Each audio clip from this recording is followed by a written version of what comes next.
Nandito tayo ngayon sa Trinoma. Panoorin natin nag-warm up, magpa-practice ngayon yung Philippine All-Stars. Philippine All-Stars, for for your information lang po.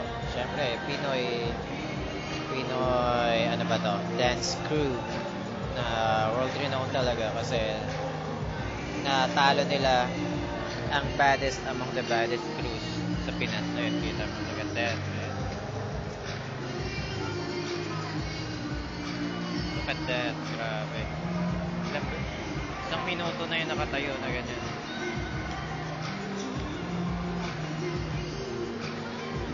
Yung leader ng group.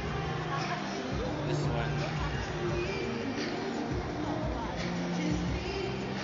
Hindi ko alam kung ano event, pero wala, nagpa-practice lang sila.